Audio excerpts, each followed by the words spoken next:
Jóvenes, muy buenos días. En esta ocasión me concentraré en la descripción de los principales componentes que se utilizan en el desarrollo de los circuitos de control electrohidráulico o electroneumático. Estos elementos también son prácticamente los mismos que se utilizan cuando se va a hacer los circuitos de control electromecánico para el control de motores eléctricos. Todos aquellos que han utilizado el estrella triángulo, el inversor de giro, toda esta tecnología tienen elementos comunes, elementos que sirven para desarrollar lo que se conoce la lógica cableada. Entonces, en esa lógica cableada lo que se quiere es, por lo menos, utilizar pulsadores normalmente abiertos o normalmente cerrados para ingresar señales al sistema, encender, apagar.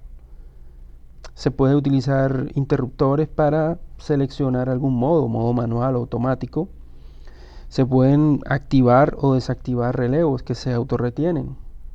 Se pueden hacer temporizaciones, es decir, que algunos contactos de un relevo se activen después de un tiempo. Todo esto con el fin de ¿qué? Con el fin de poder crear circuitos que nos permitan gobernar los cilindros. En este caso los cilindros van a ser gobernados por las electroválvulas.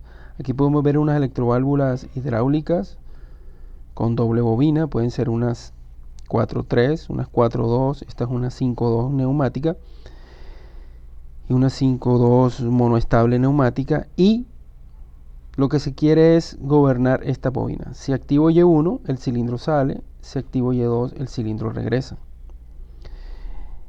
Y algunos otros elementos que se pueden utilizar como un contador. Es decir, aquí podríamos registrar el número de ciclos, el número de veces que ha salido un cilindro, el número de veces que se ha activado un relevo.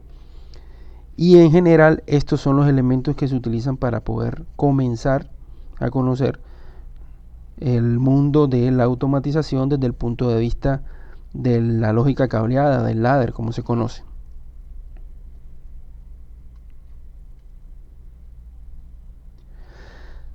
Aquí se puede ver un caso en el cual se ven representado el uso de los diferentes elementos que se mostraron anteriormente. Por lo menos aquí vemos un pulsador normalmente abierto que se llama Start, el uso del final de carrera, el uso de los relevos, aquí hay el relé K1, K2, K3, el uso de las temporizaciones, pulsador normalmente cerrado, el uso de un temporizador 2, el uso de un contador de eventos y de una electroválvula, una 5.2 monoestable. Todo esto para qué? Está entrelazado, está conectado de tal manera que tiene una lógica que permite hacerle el siguiente funcionamiento, que cuando se pulse este pulsador, pues entonces haga una serie de ciclos, por lo menos 3 ciclos de salir, temporice y regrese. Entonces a esto se le llama lógica cableada, y para ello necesitamos conocer el funcionamiento de los diferentes elementos. Aquí se necesita resetear para volver a comenzar.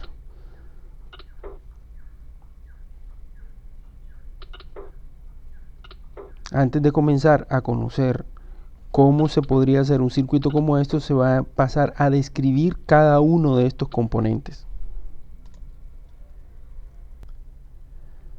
Entonces iniciamos por los elementos más comunes, los pulsadores, pulsadores normalmente cerrados, pulsadores normalmente abiertos, pulsadores normalmente cerrados e interruptores. Son prácticamente elementos que ingresan información al sistema. Aquí podemos ver la presentación más común de ellos a nivel industrial, donde son pulsadores normalmente abiertos. Ellos tienen una nomenclatura 3-4. Al pulsar se cierra este contacto. Este es su símbolo y podemos encontrar gran variedad de ellos. Se llaman pulsadores porque cuando se acciona este elemento se cierran los contactos, pero el resorte vuelve a poner el contacto en su posición original, se abre. Por eso se llama normalmente abierto. Y tienen una nomenclatura 3-4. Ahora, los pulsadores normalmente cerrados, como este, aquí tiene una nomenclatura entre 1 y 2. Como su nombre lo dice, aquí está el dibujo esquemático. muestra que los contactos son normalmente cerrados cuando se pulsa, ellos se abren y al soltar el accionamiento vuelven a cerrarse. Este sería el símbolo de ellos. Es posible que también puedan haber pulsadores que tengan más de un contacto. ¿Cómo podría lograrse un pulsador como esto? Simplemente agregándole a este en serie otros bloquecitos de contactos, ya sean normalmente abiertos o normalmente cerrados. De tal manera que, por lo menos en este caso que tiene 4 bloques de contacto, cuando se pulsa este botón, se cierran los 2 primeros contactos y se abren los últimos 2. Es decir, los primeros contactos, eso significa primer contacto normalmente abierto, segundo contacto normalmente abierto, tercer contacto normalmente cerrado, cuarto contacto normalmente cerrado. Este es el tipo de pulsadores que aparecen en los elementos didácticos de Festo que se utilizan generalmente en el campo de la didáctica. Entonces, estos elementos son los primeros que vamos a conocer. Segundo, están los conocidos interruptores. Son prácticamente elementos de accionamiento manual, muy parecidos a los pulsadores, pero que tienen una diferencia, tienen una clavija de enclavamiento. Según su símbolo, aquí está la clavija de enclavamiento, ahí se va a quedar donde lo dejes. Si se deja abierto, se queda allí, o si lo cierras, también se queda cerrado. Es decir, no tiene memoria, no tiene, digamos, el efecto del resorte, no hace lo mismo que en el anterior. Donde lo dejes, ahí se va a quedar. Esto es una presentación de un interruptor, digamos, industrial, con un solo contacto, y este es un interruptor, digamos, que se utiliza generalmente en componentes electrónicos y cosas de esas. El accionamiento puede ser diferente, puede ser prácticamente manual. Este es también accionamiento manual, pero por estirarlo, o un interruptor normalmente abierto, pero por giro. Hay diferentes formas de accionarlo. Entonces, cuando necesitemos que una condición se quede fija, enviando una señal, la podemos utilizar a través de un interruptor.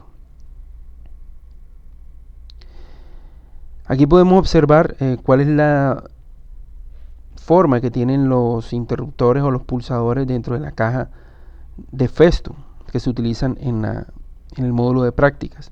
Aquí por lo menos vemos que existen 3 elementos. El primero es un interruptor y estos dos son 2 pulsadores. Primero que todo, sigue este diagrama. Este es interruptor, debido a este símbolo, estos son los pulsadores. Ahora, la nomenclatura significa, el primer número significa el orden del contacto. El primero, el segundo, el tercero, el cuarto. Y 3, 4 significa normalmente abierto. Primer contacto normalmente abierto de, pues este podría llamarse S0. Segundo contacto normalmente abierto, tercer contacto normalmente cerrado, cuarto contacto normalmente cerrado. Y aquí este elemento también cuenta con 2 puntos entre los cuales se puede probar el funcionamiento de una luz a 24 voltios. Los pulsadores siguen la misma nomenclatura, sin embargo, cuando se pulsa, pues estos 2 contactos se van a cerrar y estos 2 se van a abrir al mismo tiempo, es decir, tiene 4 contactos asociados. De esta manera podemos ingresar las señales que deseemos al proceso. Otro elemento importante para recibir señales del estado del sistema de un circuito electrohidráulico electroneumático es el uso de los detectores de finales de carrera por rodillo mecánico. Ellos están ubicados al inicio o al final de los cilindros, de tal manera que cuando el cilindro salga lo acciona, o cuando el cilindro regrese también lo va a accionar. En este caso está diciendo que un final de carrera, ya sea uno comercial o, según la presentación que tiene también el final de carrera de Festo, que tiene 3 puntos de contacto, un punto 1 que es un punto común, entre este punto que es el común, y hay un contacto normalmente cerrado entre 1 y 2, y entre este punto y este punto hay un contacto normalmente abierto. Aquí sería entre el punto 1 y 4 normalmente abierto, y entre el punto 1 y 2 normalmente cerrado, como lo podemos ver en este símbolo. Quiere decir que cuando el final de carrera, cuando el cilindro salga y toque el final de carrera, pues deja de estar cerrando entre 1 y 2 y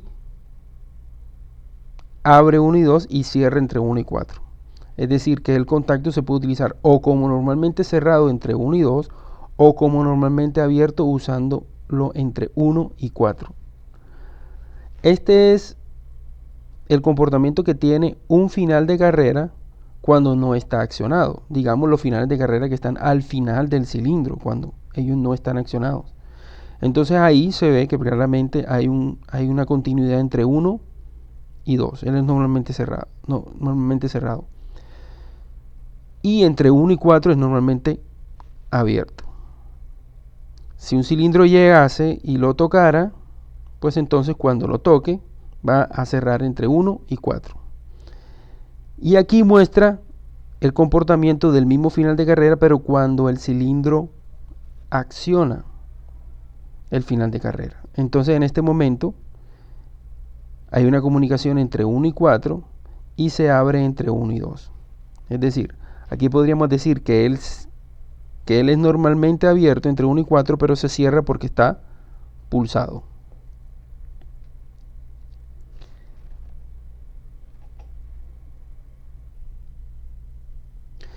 Lo que quiere decir que cuando utilicemos estos finales de carrera dentro de un circuito electroneumático o electrohidráulico, pues entonces estas van a ser las 4 posibilidades de representación que pueden tener ellos. Es decir, un final de carrera que inicialmente no esté accionado, que se utilice como normalmente abierto, deberá aparecer como este. Y si utilizamos uno normalmente cerrado, será como este. Ahora, hay unos finales de carrera que inicialmente están pulsados. Digamos los finales de carrera que están al inicio de los cilindros cuando los cilindros están recogidos. Entonces, ¿qué sucede? Que se deben de representar de esta forma y así van a aparecer en el software. Es decir, este contacto es normalmente abierto, entre 1 y 4 normalmente abierto, pero se cierra porque está pulsado. Y este contacto es normalmente cerrado, pero él se va a abrir porque está pulsado. Entonces esto debe quedar claro en la forma de representar los elementos. Los elementos siempre aparecen en un circuito eléctrico en su posición de reposo, en su posición inicial, tal y como está al inicio de la máquina. Otro elemento importante que es clave en los procesos de automatización es el relé electromecánico. El relé electromecánico es un dispositivo que, como su nombre lo dice, tiene una bobina que puede ser alimentada entre los puntos A1 y A2, genera un campo magnético que atrae los contactos. En este caso se trata de un relevo electromecánico que tiene solamente un contacto de conexión y desconexión. Es decir, cuando llegue el voltaje entre A1 y A2, que generalmente es 24 voltios o puede ser 110 voltios, este contacto que en un principio estaba comunicando entre 1 y 2, ahora va a comunicar entre 1 y 4. Quiere decir entre 1 y 2 normalmente cerrado y entre 1 y 4 normalmente abierto. Aquí podemos ver ejemplos de componentes de un relé electromecánico comercial. Aquí podemos ver que entre A1 y A2 se va a alimentar la bobina y que aquí podemos ver los elementos comunes. Por ejemplo, aquí está el común entre este y este. Hay un contacto normalmente abierto y aquí entre este punto y este punto hay un contacto normalmente cerrado. Es decir, exactamente lo que está aquí. Ahora, aquí podríamos ver otro elemento, un relé electromecánico de 8 pines. Entonces, ¿qué sucede? El relé es esto que está acá arriba, pero él necesita una base para poder conectar los cables ahí a cada uno de los elementos. ¿Qué es lo que dice aquí? ¿Qué es lo que dice? Que entre A1 y A2, entre el punto 7 y 12 está la bobina, ahí se debe alimentar, y dice que él tiene dos tipos de contactos que son de conexión-desconexión.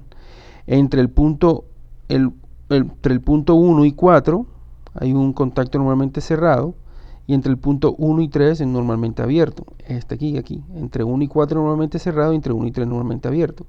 Y entre el punto 8 y 5 hay un contacto normalmente cerrado, y entre el punto 8 y 6 hay un contacto normalmente abierto. Quiere decir, esta es la representación de exactamente la forma de conectar este relevo. Así como hay de 8 pines, también hay de 11 pines y también hay de 14 pines, ¿sí? Entonces,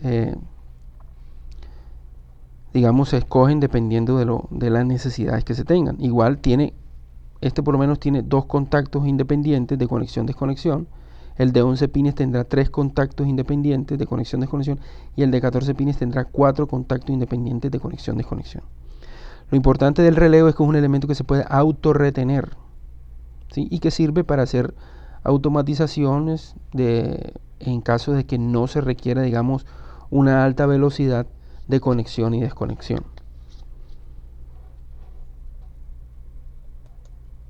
Aquí podríamos ver la representación de la caja de relevos que tiene, digamos, la empresa Festo Didactic. Entonces aquí podemos ver que cada una de ellas tiene tres relevos. Aquí debemos definir A1 y A2 de K1, A1, A2 de K2, A1, A2 de K3. Y cada uno de ellos aquí está representado por esto. Todos los elementos que vamos a trabajar en este curso o en las prácticas con los elementos de Festo que se encuentran en el laboratorio, pues entonces tienen 24 voltios. Es decir, cuando pongamos este relé entre A1 y A2, lo conectemos a 24 voltios, todos estos contactos van a accionarse. Es decir, entre los que son normalmente abiertos se van a cerrar, y los que son normalmente cerrados se van a abrir.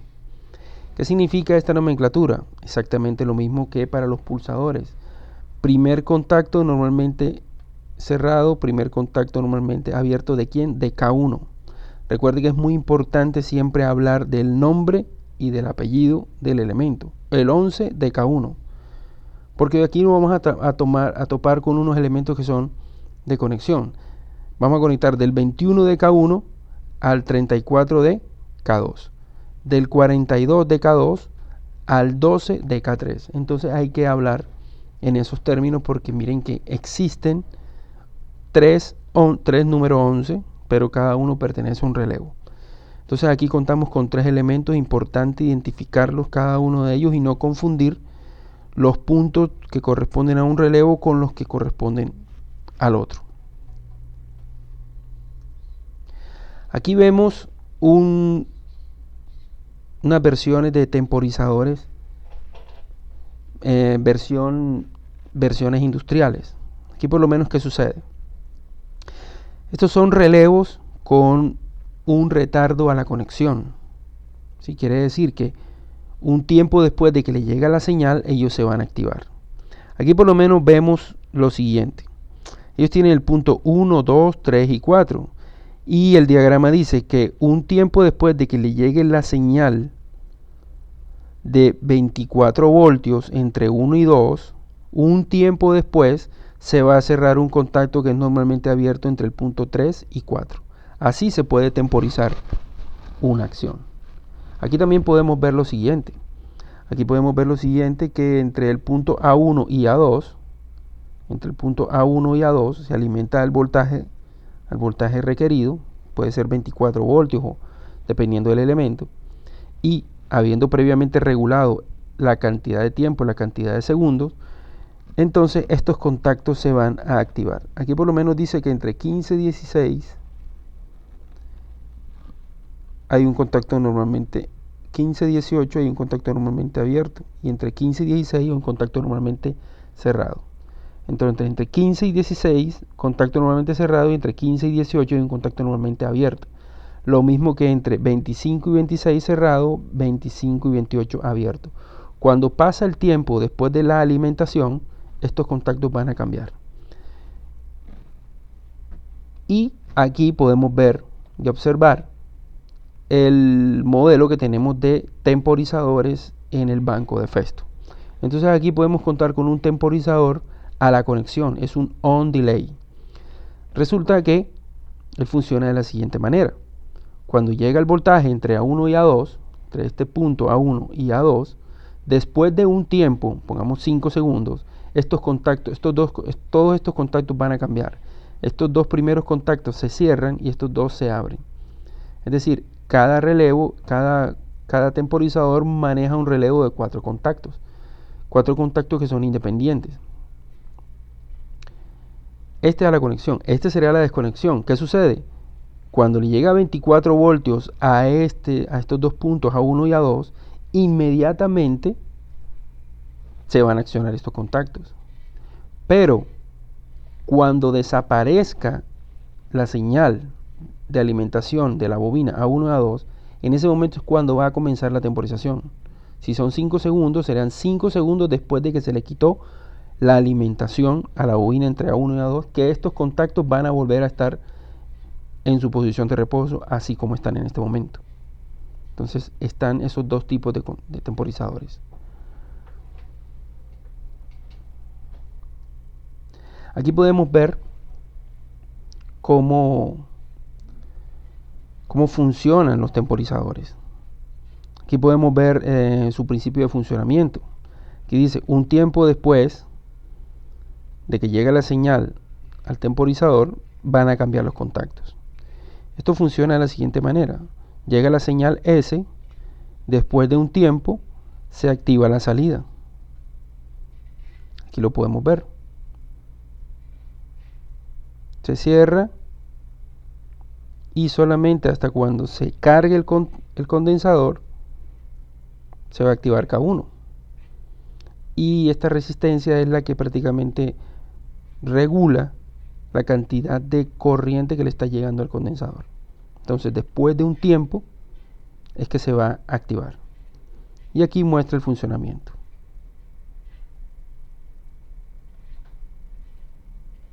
Aquí dice pulso y después de un tiempo, ellos son normalmente abiertos, normalmente cerrados. Después de un tiempo, este se cierra y este se abre.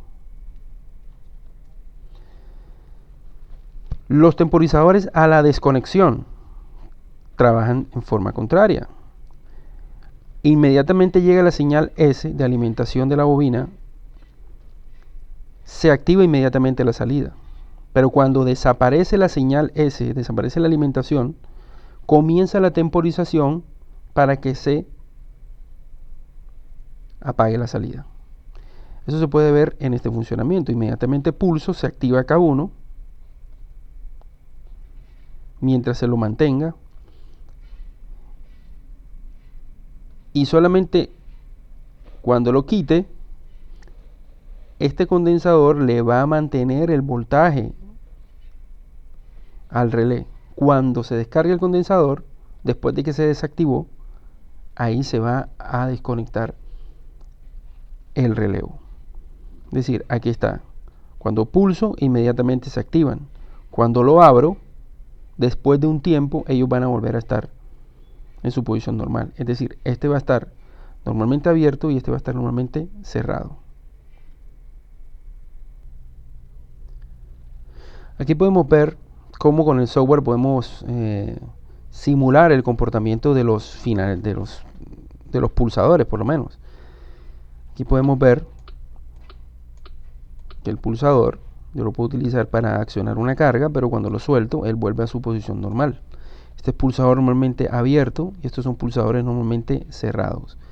Si quiero que se activen y quiero simular que tiene varios contactos el mismo pulsador, pues le pondría el mismo nombre, pero ellos podrían ser normalmente abiertos y normalmente cerrados.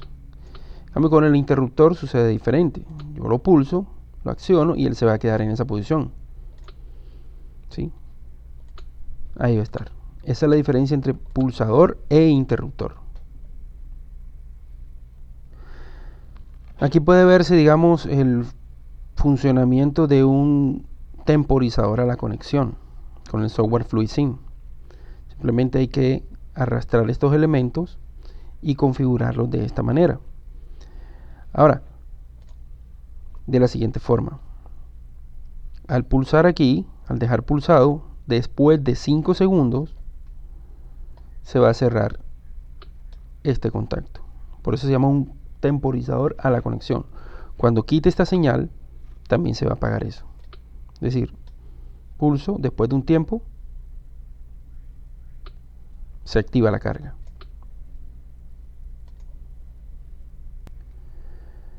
Y en este momento se muestra el comportamiento del temporizador a la desconexión. Miren, el símbolo es diferente del temporizador a la conexión y funciona de la siguiente forma. Es inmediatamente yo alimento la bobina, este contacto se va a activar. La temporización va a comenzar es cuando yo desenergizo el temporizador, es decir, la temporización va a comenzar es a la desconexión. Ahí está. Ahí comienza la temporización, quiere decir, va a quedar cerrado un tiempo después de que yo lo desaparece la señal. Aparece la señal e inmediatamente se activan los contactos del relé y un tiempo después de que se desconecta es que va a temporizar. Un elemento interesante dentro de los circuitos de controles electromecánicos, electroneumáticos, es el contador electromecánico, ¿sí? Es decir, él registra una serie de eventos de uno en uno y cuando se alcance el valor predefinido, entonces va a activar un relevo. Un relé se va a activar.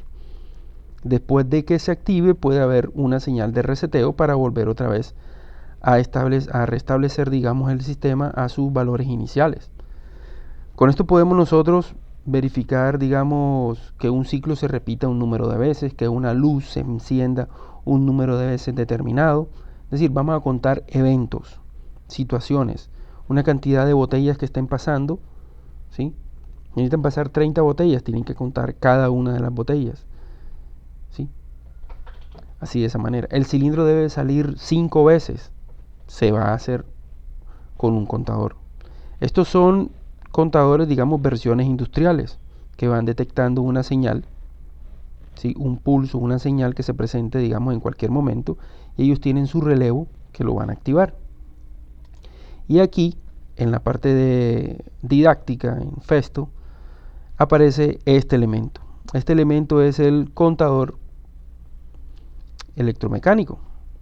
Aquí por lo menos aparece una señal, una bobina, entre A1 y A2, que es la señal donde cuenta. Aquí se tiene que poner una señal de 24 voltios. Este punto se pone a 0 y cada vez que le lleguen los 24 voltios a punto A1 va a ir contando, va incrementando. 1, 2, 3, 4, 5, 6, 7. Listo. Después cuando llegue al valor de 7, aquí le puse el valor de 7, esto se puede cambiar. Pueden ser 3, 4, 5 o los que se quieran. Cuando llegue al valor de 7, este contacto va a cambiar. Va a cambiar de 1 a 2, va a cambiar de 1 a 4. Se va a activar. Y este elemento todo contador necesita una señal de reset. Es decir, se necesita poner 24 voltios en este punto para que él vuelva otra vez a su estado normal. Y este contacto también se va a resetear. Entonces, este elemento nos va a permitir hacer el conteo de eventos. Es decir, aquí podemos mostrar un ejemplo en el software de cómo se puede utilizar. Sí, aquí debemos encontrar por lo menos un contador electromecánico. Aquí está seteado para 3 eventos. Tiene la señal de conteo, la señal de reseteo. Estas dos se conectan a 0 voltios. Y el contador tiene un contactos asociados. Este es el contacto asociado del contador. ¿Cómo va a funcionar? De la siguiente manera, como lo expliqué anteriormente. La tercera vez, cada vez que cuente, cada vez que llegue una señal, él va a descontar. Faltan 2 ciclos, falta un ciclo. Al tercer ciclo, él se va a activar. De la única forma que yo puedo volver a poner el sistema en su estado normal es reseteándolo. Entonces, 1, 2, 2, 3, se activa, queda seteado y la única forma es resetearlo.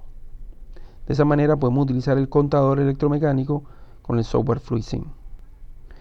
Pues nuevamente les muestro la combinación, el uso de todos estos elementos que están aquí, que se han ido explicando poco a poco con el software, es decir, pulsadores, finales de carrera. Aquí hay un final de carrera que es normalmente abierto, pero que se cierra porque está pulsado.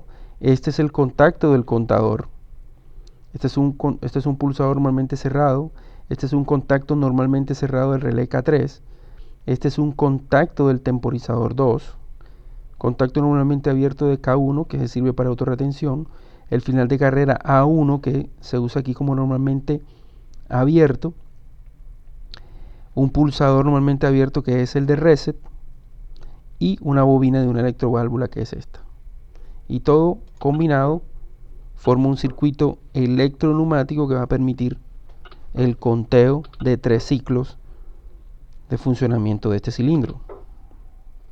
Al final de los 3 ciclos, aquí, cada vez que se activa el relé K4, se activa. Ahí quedó activado el contador y lo único que necesito es, no puedo comenzar porque ya quedó este contacto abierto aquí, necesito resetear.